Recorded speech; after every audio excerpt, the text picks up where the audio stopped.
तो आज हम जानेंगे उपवास के बारे में। उपवास को परम औषध कहा जाता है। उपवास से सारी बीमारियां, सभी बीमारियां जो निर्मूल होती है, तो रोग निर्मूलन के लिए उपवास बहुत ज़रूरी है।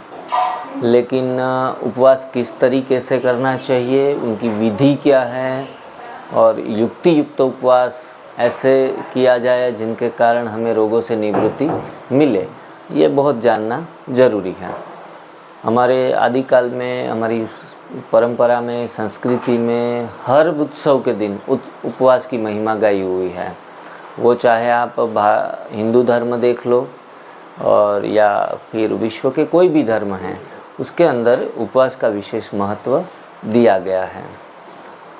जो पुराने जो भी तत्वचिंतक हो गए, साधु सन्यासी संत हो गए और जो भी बड़े इंसान हो गए हैं, उनके अनुभव में और उनका मंतव्य क्या है उपवास के बारे में, सर्वप्रथम वो जानते हैं। तो चरक ऋषि हो गए, जिनका कहना था कि बुखार और आमाशय के घाव एवं अन्य पेट के रोगों के ऊपर उपवास बहुत उपयोगी साबित होता है। ये प्राचीन ऋषि आयुर्वेदाचार्य चरक मुनि, उन्हों का ये कहना था कि आमाशय में, पेट में अगर घाव भी पड़ गया है, छाले भी पड़ गए हैं, उनको भी वो ठीक कर देता है। और पेट के सभी दर्दों में उपवास जो है वो विशेष महत्व रखता है। तो आयुर्वेद के महान ऋषियों जो भी हैं, उनका सभी का कहना है कि सभी रोगों के लिए ये प्रयोग में ला सकते हैं। प्लेटो और सुकरात दोनों हो गए, जो हमारे भारत से बाहर जो तत्वचिंतक हो गए, दार्शनिक, उन्हों का कहना था कि शारीरिक एवं मानसिक शक्ति को बढ़ाने के लिए उपवास जरूरी है। अगर हम कई बार मन से, तन से नहीं तो मन से कमज़ोर हो जाते हैं, तभी भी हम पूरा न खाते हैं न पीते हैं, उन्हीं दौरान हमारा शारीरिक बल एवं मानसिक बल दोनों बढ़ता है। मानसिक दवाइयाँ खाने के बदले उपवास कर लिया जाए तो ज़्यादातर लोगों के मानसिक रोगियाँ भी यहाँ ठीक होते हैं, एनडीएस को फॉलो करके। हमारे यहाँ डिटॉक्स सेंटर के ऊपर आने वाले काफ़ी सारे लोगों के मानसिक दवाइयाँ फट से छूट जाती है। इनका कारण हमारी उपचार पद्धति में सुबह का उपवास दिया गया है। तो उपवास के दौरान साधक की मानसिक शक्तियाँ बढ़ती हैं और बढ़ने के कारण, और जब पेट खाली होता है और हमने एनिमा कर लिया होता है, तो पुराने सारे टॉक्सिक भी बाहर, तो जो भी विचार उठते हैं ना, वो भोजन से ही उठते हैं। जैसा अन्न वैसे विचार, वैसी वृत्तियाँ। तो हमारे अंदर पका हुआ भोजन जो है मृत भोजन है। अमृत घड़े में हमने मृत भोजन डाल दिया, तो अभी विचार भी कैसे उठेंगे? मृत, मौत के उठेंगे। तो इनको जब हम पेट को सफाई कर देते हैं, तो जो विचार उठा रहे थे, न रहेगा बांस, न बजेगी बांसुरी, मृत भोजन को ही निकाल दिया। तो फिर हमारे विचार धीरे धीरे शांत होना शुरू हो जाते हैं। उसमें मन को किसी भी प्रकार की कसरत कराने की भी ज़रूरत नहीं पड़ती। आराम से जैसे हमारा स्टमक खाली हो जाता है, मन के विचार शांत होने लगते हैं अपने आप ही, बिना दवाइयों के। और व्यर्थ विचार, नेगेटिव थिंकिंग, एक्सेस थिंकिंग, सारी समस्याओं से हमारा दिमाग बाहर निकलने लगता है, मन एकदम शांत होने लगता है। अब मैं आज सुबह भी इसको कह रहा था, ये बोल रही थी कि भाई अपनी ये ठीक नहीं हो रही है, खांसी ठीक नहीं हो रही है। मैंने कहा वजन तुम्हारा जो है 53 पे आ गया था, अब 53 से वापस 58-70 पे आ गया, सॉरी 60 पे आ गया, 58-59 पे आ गया। तो अब ये गलत, ये क्या पड़ा तुम्हारे अंदर? गलत खाना। और वो वही खाना ही है, बड़ा जो वजन खाना ही है ना, उस खाने को अगर बाहर रखेंगे हम तो वो सड़ जाएगा और वो अंदर ही सड़ेगा, वो गैस से छोड़ेगा। ऐसे ही तो हो रहा मैंने इसी को यही बताया कि मैंने कहा अब इसको निकालो, ये निकल जाएगा तो हमारे रोग धीरे धीरे ऑटोमेटिक अपने आप ही ठीक हो जाएंगे। यही मेरा तो यही आप बता रहे हैं, जो विचार यही है। Live food creates live mind and dead food creates dead mind. तो भोजन से ही विचारों की उत्पत्ति होती है, और जब हम पेट को पूरा साफ कर देते हैं और खाली कर देते हैं और उपवास दे देते हैं, तो उपवास का मतलब है प्रभु के समीप जाना। प्रभु शांति का सागर है, तो उनके पास से हम शांति की किरणें, उनके पास जो भी खजाना है वो खजाना हम पाने लगते हैं। विशेष पाने का प्रयास नहीं करना पड़ता। जैसे पानी की धारा बह रही है और आप उसके नीचे खड़े रह जाओ तो जो ठंडक पहुंचेगी उनको पाने का प्रयास नहीं करना पड़ेगा, वो अपने आप ही मिलना सूरज के सामने खड़े हो जाओ, धूप अपने आप मिलना शुरू हो जाएगी। वैसे ही किसी भी चीज़ को पाने के प्रयास में न लगो, वो जब हमारे सन्मुख समीप आता है या फिर हम उनके सन्मुख चले जाते हैं तो अपने आप ही वो घटित होना शुरू हो जाता है। तो उपवास में सिर्फ इतना ही करना है कि परमात्मा के नज़दीक जाने के लिए उपवास हमें पुश करता है। हम नज़दीक जाने लगते हैं, तन और मन से स्वस्थ होने लगते हैं। 10 दिन की उपवास अगर हम कर लें तो 10 दिन की उपवास से हमारी मानसिक शक्तियाँ बढ़ जाती हैं, कम से कम 10 दिन का उपवास। और बाद में अगर उपवास लंबे समय तक भी 11-12 बजे तक कर लिया जाए तो कभी भी हम मानसिक रीति से कभी बीमार नहीं हो सकते। एक प्रण ले ले, संकल्प कर ले कि हम सुबह उठ के 4 से 6 घंटा, ज़्यादा हो सके तो 8 घंटा उपवास रखेंगे, मिनिमम 4 घंटा, एवरेज 6 घंटा। मैं एक बात पूछता हूँ, इसमें जैसे पानी पीना जरूरी है या नहीं है? उन दौरान हम पानी भी न लें तो और भी बढ़िया, उनकी ग्रेड एक कदम आगे बढ़ जाएगी। पानी उनको ही ज़रूरत पड़ेगा जो पकाया हुआ भोजन खाएगा।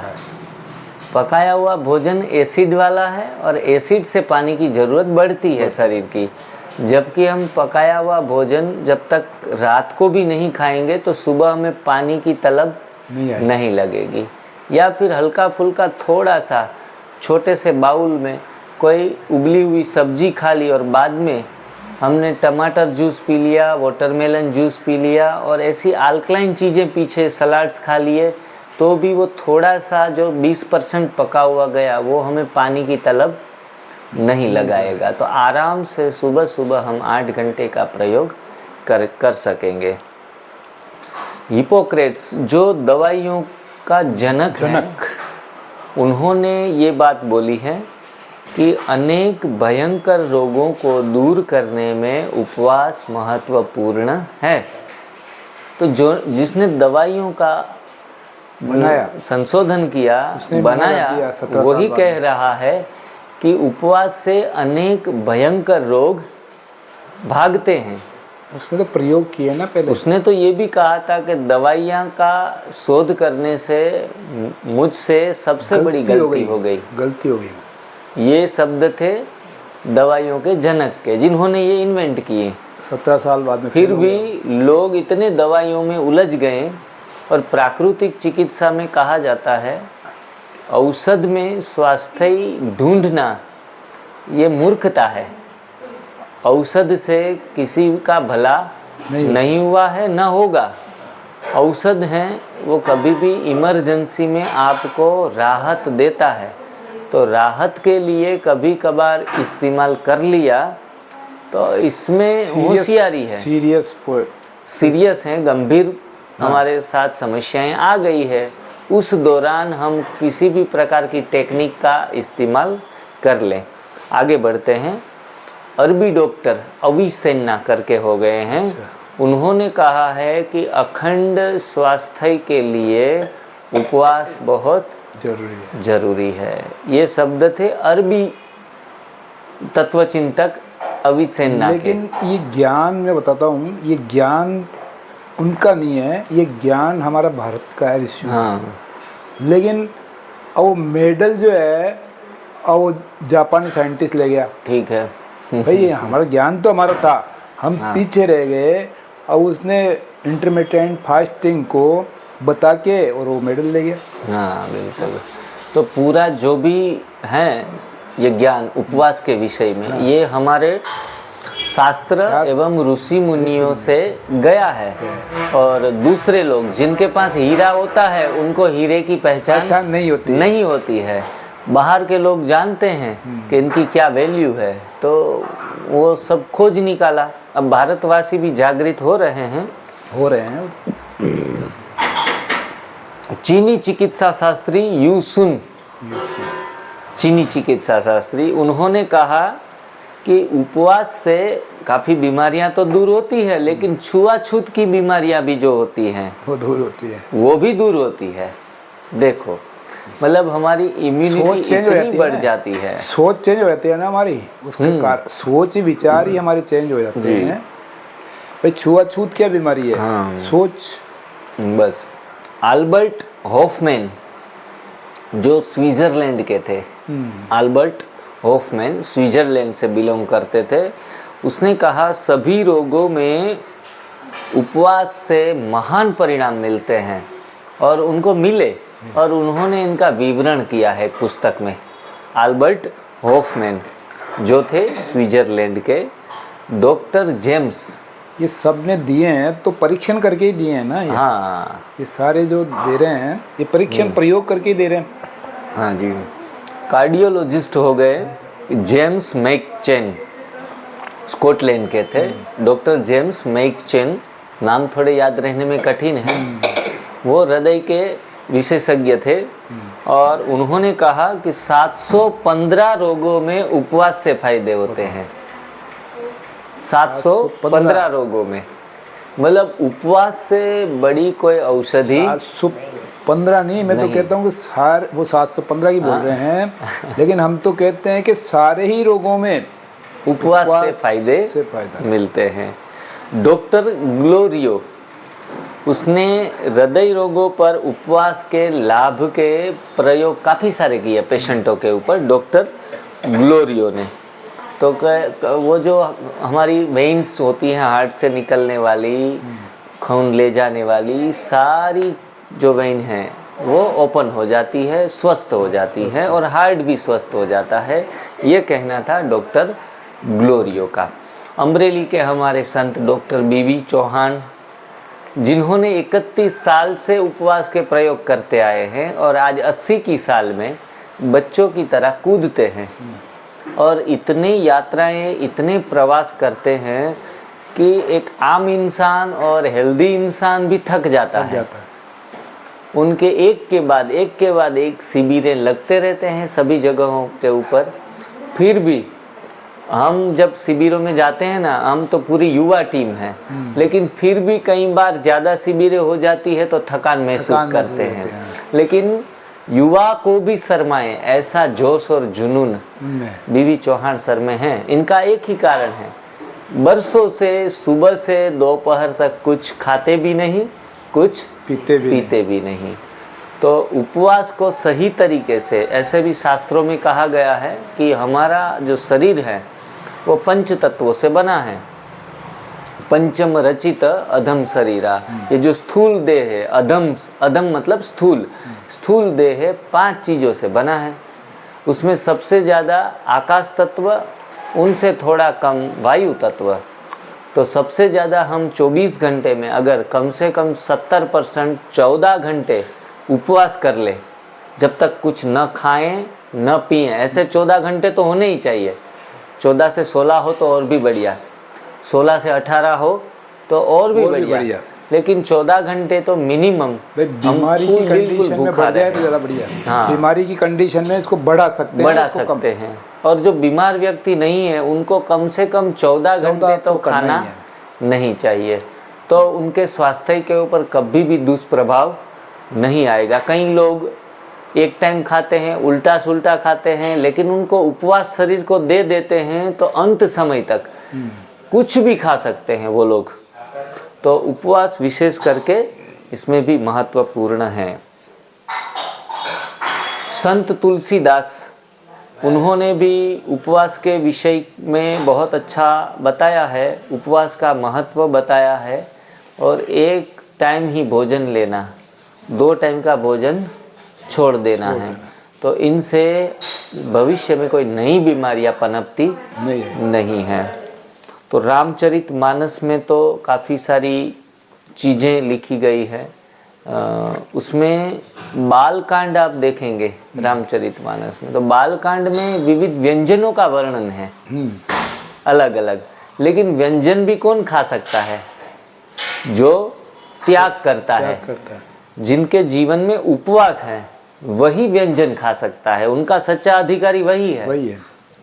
सृष्टि में काफ़ी सब कुछ भोगने के लिए परमात्मा ने काफ़ी सृष्टि का सर्जन किया, लेकिन भोगी व्यक्ति भोग नहीं भोग सकता, त्यागी व्यक्ति भोग सकता है।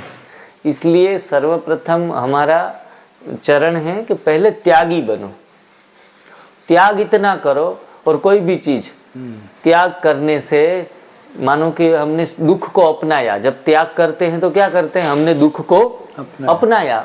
माता जी अभी जो कैंसर से फाइट कर रही हैं, तो उन्होंने त्याग किया कि दिन में कल 3 बार ग्रीन जूस पिया, भोजन का संपूर्ण परित्याग कर दिया। पका हुआ तो ठीक, कच्चा भोजन भी नहीं लिया। तो त्याग जब हम करते हैं, दुख को अपनाते हैं, तब दुख से निवृत्त होते हैं। ये सिद्धांत है रामचरितमानस का। जो भी चीज को अपनाओगे वो चीज हमारे से दूर जाएगी। दुख को अपनाया, दुख दूर भागेगा। सुख को अपनाया, सुख दूर भागेगा। अच्छे अच्छे व्यंजन सुबह खा लो, दोपहर खा लो, शाम को खा लो। सुख को अपना लिया तो क्या दुख हमारे पास आया, सुख हमारे से दूर गया। तो जो भी अपनाना है हमें, वो उनको फेंकना होगा। अगर सुख चाहिए तो सुख को फेंकना होगा। वो कला हमारे जीवन में आनी चाहिए। जो बचे सो बटे। हम उपवास करेंगे चैत्री नवरात्रि को, तो काफ़ी सारी चीज़ें हम जो उपभोग में लेने वाले थे वो बचेगी। जो बचे सो बटे। हमारे हिस्से का खर्चा बचेगा, तो उस खर्चे को समाज के लिए हमें यूज़ करना है। ये सिद्धांत है उपवास के। तो मनु शत्रुपा की भी कहानी बहुत सुंदर बताई गई है।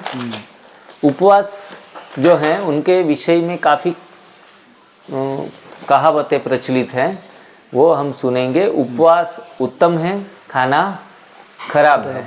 उपवास उत्तम है, खाना खराब है। उपवास रोग का दुश्मन है। उपवास कोई भी रोग हो, वो चाहे अस्थमा का हो, अस्थमेटिक प्रॉब्लम में भी उपवास हर एक रोग का दुश्मन है। मानो कि थोड़ा पेट बड़ा हुआ है, उपवास उनका दुश्मन है। जल्दी से पेट और छाती एक लाइन में आ जाएंगी। नहीं, लेकिन एक बात पूछता हूँ मैं, अभी जैसे हमने किया है, जानते भी हैं, अभी हम उपवास भी कर रहे हैं। अभी एक तरह से यहाँ उपवास ही हो रहा है।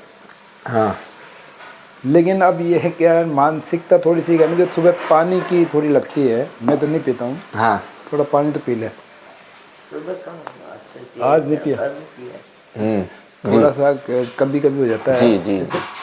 तो भाई वो थोड़ा सा पानी डालना भी वही काम करेगा, उसको पचाने में भी जीवनी शक्ति 2 घंटा काम करेगी। पानी एक आधा ग्लास भी डाल दिया तो 2 घंटा जीवनी शक्ति को पहले हमारा काम जो रिपेयर मेंटेनेंस का हो रहा था, बीमारियों को भगाने के लिए 2 घंटा रुक गया। वही 2 घंटा हमने रोक दिया काम। सुबह का समय बीमारी से ठीक होने का है, नहीं कि बीमारियां बढ़ाने का। इसलिए सुबह सुबह कुछ भी नहीं डालना ही हमारे लिए हितकर है। तो कैसा भी हालत हो, चुप बैठ जाना है, ना कुछ करना है, ना कुछ करने की सोचना है। संपूर्ण निवृत्ति सुबह के समय में, यही हमारे लिए आशीर्वाद बनकर आता है। हमारे ये हम लोग क्या है, सुबह 4 बजे उठ के 9:30 साढ़े 10 बजे जूस पीते थे। लेकिन बीमारी की वजह से गोलियां खा के थोड़ा पका हुआ भी खा लिया, तो अब वो पका हुआ पहले का तो पड़ा हुआ है ना, वही मांग रहा है पानी। अब थोड़ा सा आदत पड़ गई, थोड़ा सा ले ले, अभी नहीं लिया, आज नहीं लिया, कल थोड़ा ले लिया। तो जब मैं तक आंतों में पुराना संचित मल है हाँ, तब तक शरीर मांगता है। मांगता है। मैंने यही कहा, ये निशानी है, जब मांगता है ना भोजन आज के शरीर, बाद तो की समझो पुराना संचित मल आंतों में पड़ा हुआ है। जब आंतें साफ होगी तो मांगना बंद कर देगा। मैंने यही कहा था। हाँ मैंने क्या कहा था कि भाई गंदगी वो पड़ी हुई है। हाँ हाँ जी, बिल्कुल। तो जैसे ही सफाई होती है फिर मैं भी इच्छाएं कहता हूँ, अपने आप ही निवृत्ति होती मैं है भी इच्छा पानी से। कोई 2-4 घूंट ले लिया तो ले लिया, मैं लेता ही नहीं पानी। मैंने भी इन दिनों में मैंने कितना पानी पिया है, कब पिया था मैंने, अभी 5 दिन में तो मेरे को पानी एक वो बोतल लेके गए, हमारे भी बोतल वो अभी तीसरा दिन है हाँ ने 30 है नहीं 5। हाँ तो हमने तो वो पिया नहीं है, ये पीती है, लेकिन मैंने कहा 2 घूंट को भी वही काम करना पड़ेगा दवाई ली जीवनी थी वो, इसलिए वो जीवनी शक्ति को। हाँ। क्या है अभी, हालांकि हम कम कर रहे हैं गार्गल दवाई, कर सकते हैं, हम कमाई। कुल्ला जिनको कहते हैं ना, वो करके थूक देना है, मैं क्या निकाल देना है, है ऐसा इसको गला दवा सूख दे रहा रहे है हैं, तो। लेकिन कम ही दे रहा हूँ। अभी नहीं तो बच्चे वहाँ जाके चढ़ जाएंगे हमारे ऊपर कि भाई आपने गोलियां तो ऐसे कैसे लिया है। 2 टाइम दे देंगे। एक टाइम में भी मैं गोली कम करके दे रहा हूँ, एक टाइम में भी 1 गोली 1.5 गोली कम कर देता हूँ। मैंने कहा दिक्कत नहीं है, ठीक है, अभी हम हो जब ही ये ले जाएगा। रहे हैं। आप तो यहाँ महीना भी रुक जाओ ना तो सारा काम, सारी गोलियां सब खत्म हो सही जाए। बात है। लेकिन आगे के लिए सोचो। हाँ, हाँ। लेकिन ये मार्ग सर्वश्रेष्ठ है और दुनिया वाले अलग चाल चल रहे हैं, इसलिए उनके हिसाब से भी कई बार हम फंस जाते हैं, चलना पड़ता है। लेकिन जब हम दृढ़ता हमारे अंदर बहुत सारी आ जाती है, दूसरों को कुछ मौका ही नहीं देते हैं बोलने का, इतने हम मानसिक रीति से बलवान बन जाते हैं, तो बाद में हमारा विजय निश्चित हो जाता है। उपवास को उत्तम औषध कहा गया है। उपवास दोषों को दूर करता है, दोष निवारक कहा गया है। कोई भी दोष हो, वो चाहे शारीरिक हो या फिर मानसिक विकृतियां भी उपवास से दूर होती है। उपवास से ऊपर चढ़ाई होती है और खाने से खड्डे में गिरते हैं। ये उपवास की एक प्रचलित वो जो है वह क्या बोलते हैं कहावत। उपवास से ऊपर चढ़ते हैं, खाने से खड्डे में गिरते हैं। उपवास से ऊर्ध्व गति होती है। हाँ, सही बात है। तो उपवास से ऊर्ध्व गति, खाने से अधोगति होती है। देखो कोई कहे खाने से अधोगति कैसे, खाना नहीं खाएंगे तो मर जाएंगे। लेकिन यहाँ उपवास की विशेष महत्वता बताई गई है। भोजन है हमारे शरीर को टूट फूट रिपेयर करने के लिए वही तो काम करता है। पंचम रचित अधम शरीरा, ये 5 तत्वों में भोजन से मिलते हैं और हमारे शरीर की रचना करते हैं। रचित, चलित ऐसा नहीं बोला, पंचम चलित अधम शरीरा ऐसा नहीं बोला गया है। पंचम रचित अधम शरीरा, शरीर की रचना को ठीक ठाक रखने के लिए भोजन जरूरी है। मोटर कार है, बॉडी है, सीट है, हैंडल है, देखो सारी चीजें हैं, उनकी रचना है। हैंडल से चलेगी गाड़ी? नहीं चलेगी। चलाने के लिए तो फ्यूल जरूरी है। उपवास से उड़ान है।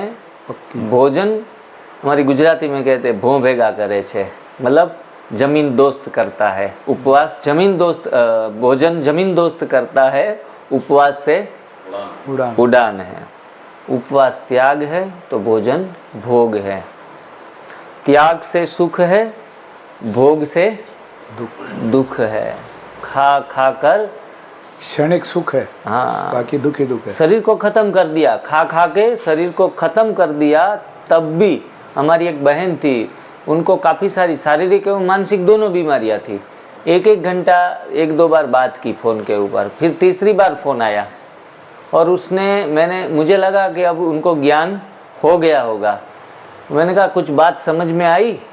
तो बोला कि हाँ जिग्नेश भाई बहुत अच्छी बातें हैं, लेकिन हंसने लगी, लेकिन मुझे तो भोजन खा खा के मर जाना मंजूर है। अरे नहीं, वो नहीं, ज्यादातर लोग यही बोलते हैं हाँ कि ये खा के मरेंगे, हाँ। भूखे क्यों मरे, हाँ, खा के खा मरेंगे। के मरेंगे। तो बोला हम भोजन करके मर जाएंगे, और हंसने लगी। और फिर उनका मानसिक संतुलन इतना बिगड़ गया, आज दवाइयों के ऊपर दवाइयाँ और काफ़ी सारी समस्याएं, बाकी तो मानसिक समस्याओं के बाद दूसरी समस्या और भी बढ़ तो जाती फिर है। सारी बढ़ जाती है वो तो। हाँ, रोग उपवास से दूर भागता है, भोजन से भाईचारा रखता है। भोजन से भाईचारा रखता है, उपवास से वो दूर भागता है। उपवास से ब्रह्मचर्य की पालना रखने में आसानी होती है। भोजन से काम वासना भड़कती है। आओ, जूस आपका ओम बहुत शांति। बढ़िया बना आज। हम्म, कृष्णा बहन आज जूस बनाया आपने, बहुत बढ़िया जूस, बहुत बढ़िया लगा। जो भी ब्रह्मचर्य की उपासना करते हैं उनको उपवास यदि रखेंगे तो ब्रह्मचर्य की पालना करने में बहुत आसानी हो जाएगी, क्योंकि मानसिक मनोवृत्तियां अपने आप ही शांत कंट्रोल हो जाएगी। होने लगती है। ब्रह्मचर्य सिर्फ शरीर का ही नहीं, मन का भी होता है। विचारों का। मन में किसी के प्रति हमें नकारात्मक भाव आते हैं, किसी का बुरा करने का सोचते हैं, तो यह भी ब्रह्मचर्य खंडित ही हुआ है हमारा। लोग स्थूल रूप से पकड़ लेते हैं, कोई भी चीजें हमने पकड़ी है वो स्थूल रूप से पकड़ी है, लेकिन स्थूल से सूक्ष्म की तरफ भी यात्रा करनी है। सूक्ष्म चीजें, किसी के प्रति शुभ भावना देना, किसी की आगे बढ़ने में हौसला बढ़ाना, तो ये अच्छी बातें हैं, लेकिन किसी को गिराना तो ये भी अपनी पवित्रता को खंडित करना है। वजन उपवास से बढ़ता है या कम होता है? कम होता है। भोजन से बढ़ता है। भूख उपवास से बढ़ती है या कम होती है? कम होती है। किसी को मंदाग्नि का रोग है, जिनको भूख लगती ही नहीं, अगर उनको एनीमा करने के बाद उपवास दिए जाएं तो उनका जठराग्नि प्रज्वलित हो जाता है। बाद में वो जितना स्वाहा करे उनको पच जाता है, डाइजेस्ट होना शुरू हो जाता है। बहुत भोजन कर करके फिर लोग कहते हैं अब हमको भूख ही नहीं लगती, इतना भोजन कर लेते हैं, इतना, फिर मोटे भी बन जाते हैं।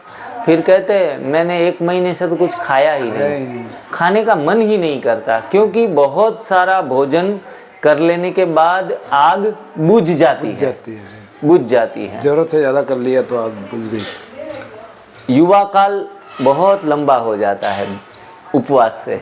जो लोग उपवास जीवन में धारण कर लेते हैं वो सदा के लिए युवा रहते हैं। ये तो हमारा अनुभव है ना। हाँ, हमारा भी अनुभव। ये 70 साल के हैं दीपक भाई, हमारा और योगा टीचर भी हैं और भोजन का संयम भी है, और सुबह 25 किलोमीटर चलना बाएं हाथ का खेल है आराम से, और सारे प्रकार के आसन प्राणायाम इस उम्र में बहुत अच्छे तरीके से कर लेते हैं। तो बिना खाए बिना पिए 1 गिलास सुबह 1 बजे और 1 गिलास शाम को नींबू शहद पानी, और 40-45 किलोमीटर प्रति घंटा चले, प्रति घंटा नहीं मतलब प्रतिदिन चले, और 7 दिन तक, 1 दिन नहीं 7 दिन तक। अब अगर इससे शक्ति खत्म होती तो दूसरे दिन ही नहीं चल पाते, पड़ जाते भैया मैं तो नहीं जा सकता, एनर्जेटिक हो गए। मतलब फटाफट उठने की ऐसी लगती है, 2 बजे उठ के फटाफट तैयार होते जल्दी, इंस्पिरेशन हो। हाँ कि जल्दी। हाँ, तो हमारे जो सिस्टम में एनिमल लेना होता है ना, तो उसके लिए भाई फटाफट ले लो आगे, तैयार हो जाओ, रेडी अपन तो नहा धो के। उपवास से आयुष्य बढ़ता है, आयुष्यवान भव ऐसे कह देते हैं, लोगों को आशीर्वाद दे देते हैं, और साथ में लड्डू भी थमा देते हैं। तो खाने से आयुष्य कम होता है, उपवास करने से आयुष्य बढ़ता है। कहते हैं anything excess is a poison.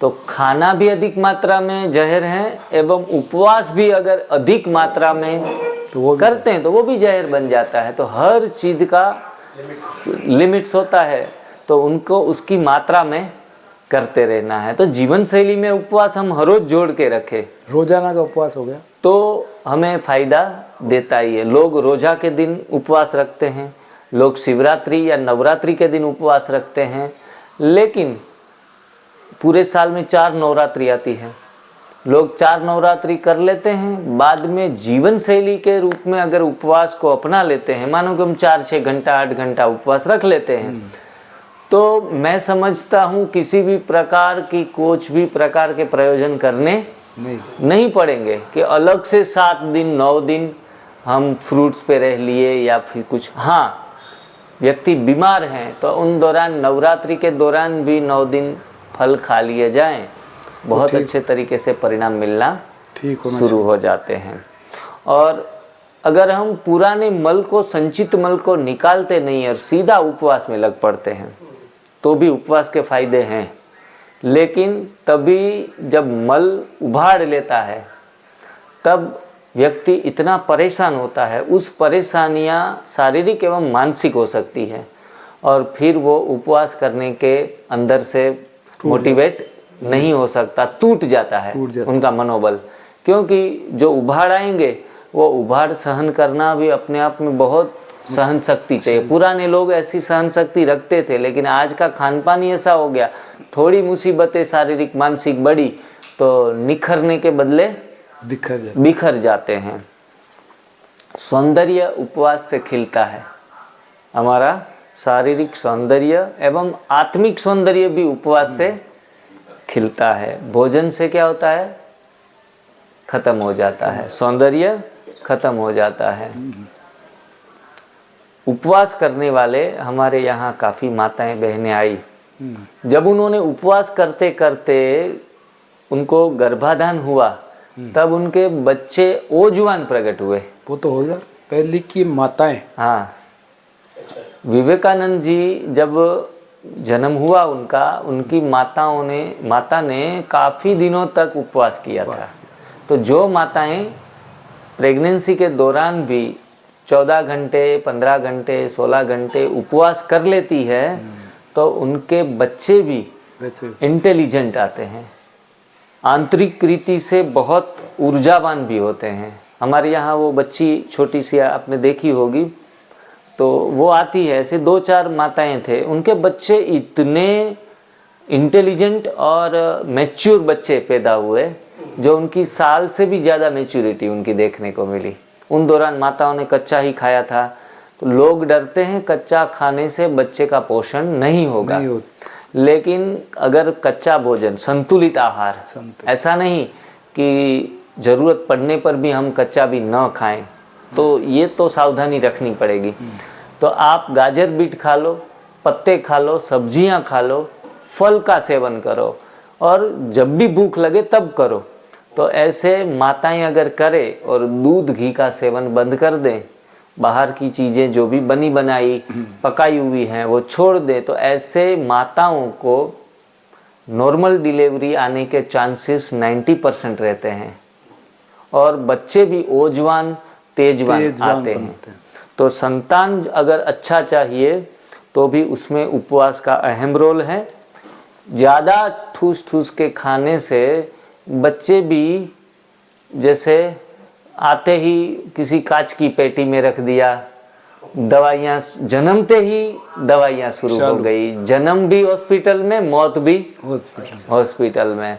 तो ऐसे बच्चे आते हैं। घी दूध खूब खिलाते हैं माताओं को, फिर भी बच्चे कमज़ोर, फिर भी सिजरियन ऑपरेशंस। तो सोचने का समय किसी के पास नहीं है। आज की माताएं तो अपना दूध जल्दी छुड़ा देती है और बोतल लगा देती है उनके, तो ये बहुत गलत है। जबकि माता का दूध उसके लिए अमृत है। अमृत है, बिल्कुल।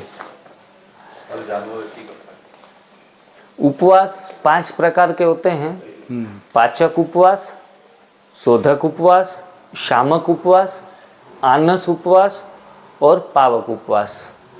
गई लेवा पार्सल निर्भय गयो, पेमेंट ऑनलाइन के रोकड़ा। तो पाचक उपवास के पीछे का भाव जो है, जिस भाव से किया गया है उपवास, उनके हिसाब से हमें परिणाम मिलते हैं। अरे झेलना पड़ रहा है, भूखा रहना पड़ता मजबूरी से किया, 12 बजे तक तो कुछ मिलेगा ही नहीं। तो ऐसे नकारात्मक भाव रखने से भी हमें उत्तम परिणाम कम मिलते हैं। मिलते तो हैं, थोड़ा बहुत कर लिया तो मिलेंगे तो सही, कम मिलते हैं। कंपेरेटिवली कम मिलेंगे। बड़ा आनंद से, खुशी से, भगवान का प्रसाद समझकर उपवास को ग्रहण करना चाहिए। जो देखो उपवास भी हम ग्रहण करते हैं, जब खाना है ना उनको ग्रहण कहा जाता है, लेकिन न कुछ खाना ये भी अपने आप में ग्रहण करना होता है आकाश तत्व को। तो पाचन संबंधित तकलीफें, अगर खुराक पच नहीं रहा है तो उस हिसाब से, उस भावना के साथ पाचन शक्ति को बढ़ाने के लिए किया गया उपवास को पाचक उपवास कहा जाता है। तब हमारी जो अग्नि है वो ज्वलित हो जाती है और हमें हर चीज पाचन में सहायभूत होती है, तो इनको कहेंगे पाचक। दूसरा है शोधक। शोधक का काम है रोगों को ढूंढ के, शोध करके उनको मार डालना। रोगों को भगाने के लिए, ज्यादातर हम मानो कि कैंसर को मारने के लिए उपवास कर रहे हैं, वो हो गया शोधक उपवास। जो ढूंढ के जो गलत सेल्स हैं, बीमारियों वाली जो भी चीजें पड़ी है, उनको शरीर खुद ही खा जाएगा। जो हेल्दी सेल्स हैं वो खा जाएंगे, उनको कहा जाता है शोधक उपवास। तीसरा है सामक। जो लोग को बीमारी भी नहीं है, जिन लोगों की पाचन शक्ति भी अच्छी है और मनोवृत्तियां चंचल हैं, मन में कल अलग अलग प्रकार के भाव उठते हैं, नकारात्मक ख्याल उठते हैं, मानसिक विकृतियां, विचार बहुत आते हैं, तो उनको कंट्रोल में लाने और बंद करने के लिए सामक उपवास किया जाता है। उस भाव से कि मेरी मनोवृत्तियां शांत हो, काम, क्रोध, लोभ, मोह, मत्सर, अहंकार, जो भी मनोविकार हैं वो एकदम से शांत हो जाएं, निर्मल हो जाएं और हमें परेशान करना बंद कर दें। उसी भावना के साथ किया गया उपवास, जिनको हम क्या कहेंगे, सामक उपवास, समन करता है। ये सारी मनोवृत्तियों का समन करने वाला सामक उपवास। फिर है आनस उपवास। आनस उपवास, जब हमारी मनोवृत्तियां भी शांत हो गई, सब कुछ सही चल रहा है, फिजिकली, मेंटली, सब तरह से, फिर भी हम उपवास करते हैं, उसके पीछे भावना होती है देवी शक्तियों को आकर्षित करने के लिए। जैसे नवरात्र, अभी चैत्र नवरात्रि आई, अगर आप स्वस्थ हैं, तंदुरुस्त हैं, तो आप उपवास करेंगे। किस वजह से? कि देवी शक्तियां हमें मदद करेगी। तो देवी शक्तियों को, एंजल्स को, डिवाइन एनर्जी को अपनी तरफ अट्रैक्ट करने के लिए भी उपवास कर सकते हैं। इनको कहा जाता है आनस उपवास। क्या कहेंगे? आनस उपवास। और अंतिम, हमारे अनेक जन्म के कर्मों का बोझा हमारे सिर पर है। पाप कर्म जाने अनजाने में कितने सारे कर दिए हमने, तो तौबा करने के लिए, अपने पापों का प्रायश्चित करने के लिए भी हम उस भावना के साथ उपवास करते हैं, तो हमारे पापों का प्रायश्चित हो जाता है। तो उनको कहा जाता है पावक उपवास। पावक। तो व्रत जो आते हैं वार्षिक, हाँ, कुल मिला के 5 उपवास हैं। पाचक उपवास, जो पाचन शक्ति को बढ़ाने के लिए लोग करते हैं, जिनको खाना बहुत है और भूख नहीं लग रही है, तो वो इस माध्यम के ऊपर करेंगे कि चलो कम से कम पाचन शक्ति तो बढ़ा ले। तो हमारे यहाँ तो एनडीएस में तो सीधा उपवास करने की मना है। आप पहले पेट की सफाई किसी भी तरीके से कर लो, बाद में उपवास करो। पाचन शक्ति बढ़ती है पाचक उपवास से। शोधक उपवास से रोगों को शोध कर उनको मार डालता है शोधक उपवास। शामक उपवास समन करता है मानसिक वृत्तियों का, विचारों का। आनस उपवास शक्तियों को, देवी शक्तियों को आकर्षित करने के लिए, एंजल्स को, डिवाइन एनर्जी को अट्रैक्ट करने के लिए आनस उपवास। और पापों का प्रायश्चित करने के लिए पावक उपवास। तो ये 5 प्रकार के उपवास हम अलग अलग तरीके से, हमारे कहाँ भी, मैं तो कहता हूँ लोगों को, कहीं भी तीर्थों पर भटकने की भी ज़रूरत नहीं पड़ती। अगर आप अच्छे तरीके से उपवास का विशेष महत्व जानकर घर बैठे बैठे इन सारी चीज़ों का अभ्यास करते रहें, तो कहते हैं घर में ही काशी, घर में ही मथुरा। तो अगर सही तरीके से हम जान ले तो, और घर में ही त्रिवेणी। हाँ, लेकिन एक चीज़ है, हम तीर्थों पर जाते हैं तो तीर्थों के वाइब्रेशन वो तो आता है, वो हमें आते हैं, नेचर के साथ जुड़ते हैं, नेचर से जुड़ते हैं। हाँ? तो ये अपने आप में डिवाइन एनर्जी हमें देता है। लेकिन तीर्थों को हमने आगे रख दिया, खुद को पीछे रख दिया। इनके कारण सिर्फ ये तीर्थ यात्रा नहीं हुई, ये हो गई भटकना। भटक भटक के फिर घर पे आ गए और वहीं पगले के पगले। तो साप्ताहिक व्रत, वीक में एक दिन तो उपवास हर एक को रखना चाहिए। उनको कहा जाता है साप्ताहिक उपवास व्रत। एक उपवास कर लो आप, भोजन का, अनाज का उपवास कर रहे हैं एक दिन के लिए, उसमें फल ले रहे हैं तो उनको कहा जाता है अनाज का उपवास। जब फल भी नहीं रहे हैं, सिर्फ पत्तियां ले रहे हैं, तो उनको कहेंगे फलों का उपवास। पर्ण का उपवास, तो तभी हम पर्ण भी न ले, कुछ भी न ले, तो एक एक कैटेगरी आगे बढ़ सकते हैं। प्राक्षिक व्रत 15 दिन में, चलो सप्ताह में एक बार उपवास नहीं कर सकते तो कम से कम 15 दिन में एक उपवास शरीर को देना चाहिए। बहुत दुबले हो रहे हैं, थोड़ा वैसे दिख रहा है, तो 15 दिन में कर दो उपवास। तो महीने में 2 बार, कृष्ण पक्ष और शुक्ल पक्ष, 2 पक्ष आते हैं, तो उसमें एक एक बार एकादशी, जो मतलब 2 बार महीने में आती है, तो 2 बार आप उपवास कर लो। कोई कोई लोग तो निर्जला उपवास करते हैं एकादशी में, निर्जला एकादशी। उनके कारण कभी भी कैंसर की समस्याएं हमारे शरीर में प्रकट होंगी ही नहीं, इतना महत्व है निर्जला उपवास का। पहले से ही ये सारी उपवास से तो 715 रोग ये बताए थे किसी बाहरी, भारत के बाहर के, 24 घंटे का गैप दे दो। तो चतुर्थी, एकादशी, त्रयोदशी, अमावस्या और पूर्णिमा, किसी भी दिन हम उपवास रख सकते हैं। एकादशी नहीं तो त्रयोदशी, चतुर्थी पर भी हम सिलेक्ट कर सकते हैं उपवास को। अमावस्या के ऊपर भी हर अमावस्या को करो, हर पूर्णिमा को करो, तो जैसे भी आपको सेट होता है वैसे कर सकते हैं। इसे विशेष कोई दिन का चयन करना ये भी जरूरी नहीं। भाव हर एक दिन में अच्छे रहने चाहिए।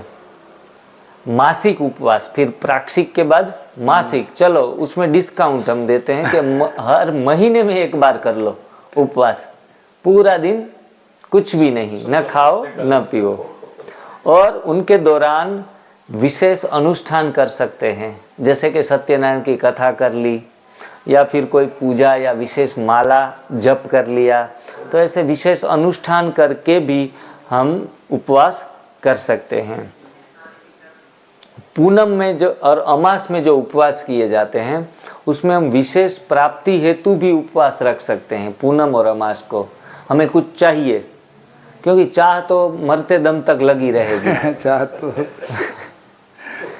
हाँ, कहते हैं तो कम से कम इतना हम ट्रांसफर कर सकते हैं कि चाह हमारी सही हो। दूसरों की भलाई की चाह भी रख सकते हैं ना। तो ऐसी चाह रखने से, एक भाई के पास हम अभी मिले थे, उनके पास 4 करोड़ की जमीन थी और दूसरा 4 करोड़ की जमीन अलग जगह पर थी। 8 करोड़ की मालिक थे। अरे टाइम नहीं है, कुछ नहीं मिलता, हम खुद के लिए भी टाइम नहीं निकाल पा रहे हैं, बच्चों की चिंता होती है, वो बड़े होके ऐसे करेंगे या पढ़ाई करेंगे, वो करेंगे। मैं मन में हंस रहा था कि मेरे पास 8 करोड़ की जमीन होती तो मैं तो खुश होता, पूरी दुनिया खुश हो जाती और कंप्लेन 0 हो जाती।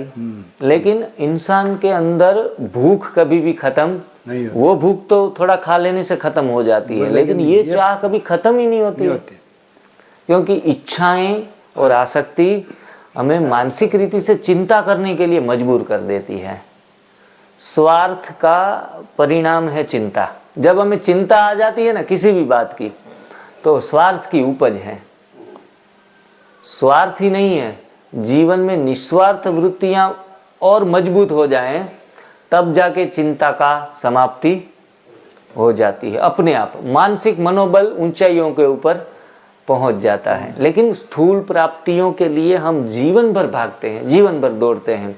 स्थूल प्राप्तियों का महत्व है अपने आप में, लेकिन ये सिद्धांत है कुदरत का कि जो परमार्थ करता है उनका स्वार्थ अपने आप ही पूर्ण हो जाता है। लेकिन लोग पूरा जीवन स्वार्थ के पीछे भागकर थोड़ा बचता है तो उसमें परमार्थ करते हैं।